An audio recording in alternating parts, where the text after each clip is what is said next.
Mga boss, asahan po ninyo na pag meron tayong mai-report ay re-report ko sa inyo kaagad. Yan mga boss ang nagawa ni PBBM at sana nga mabilisang maaksyonan at matulungan agad ang mga kababayan nating OFW na naipit ngayon mga boss, no, diyan sa Middle East at lalong-lalo na diyan sa Israel at Iran. Ay nandyan yung tension ngayon mga boss, talagang nagbabakbakan, talagang bomba.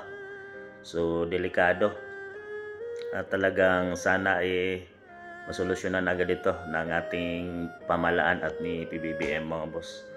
Agarang aksyon ang kailangan. Sinabi niya kahapon sa kanyang video statement mga boss at naging reporter na si PBBM. Dapat ito ay trabaho ni Auntie Claire Castro mga boss, pero siya na mismo ang nag-report na mag-ingat at meron namang agarang aksyon na ginawa ang government at saka yung mga embahada dyan sa mga iba't ibang panig ng lugar dyan sa Middle East mga boss, at lalo na doon sa Israel. At napabalita nga may isa ng kababayan tayong confirm na binawian ng buhay mga boss. At talagang nakakatakot at delikado ngayon. Grabe yung bakbakan na ito mga boss, dahil talagang mga missile at kung ikaw ay tatamaan ay tiyak na hindi ka nabubuhayin pa.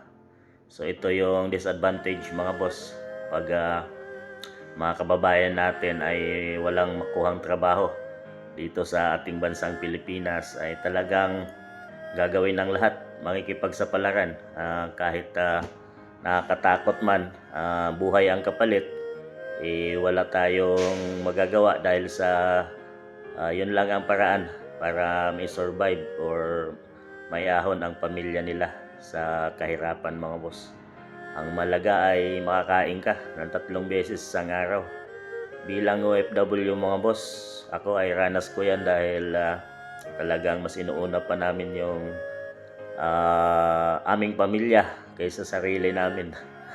Di bali na mahirapan, bakbakan sa trabaho basta may kapalit na halaga, dahil ang iniisip lang natin or namin ay ang pamilya namin sa Pilipinas.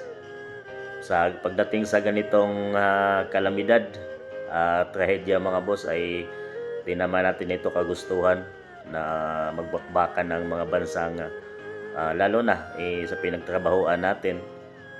Ay ang magiging mahingi lang natin ito ay ang pananalig sa Diyos at ang tulong ng imbahada ng gobyerno na sana magkaroon sila ng agarang aksyon mga boss. Sana ay natutukan ito ng administration ni PBBM at may gawan ng paraan agad or ma-evacuate or maitago sa safe na lugar ang mga kababayan natin. At patuloy natin ipagdasal mga boss para sa kaligtasan ng mga kababayan nating nandyan sa Middle East.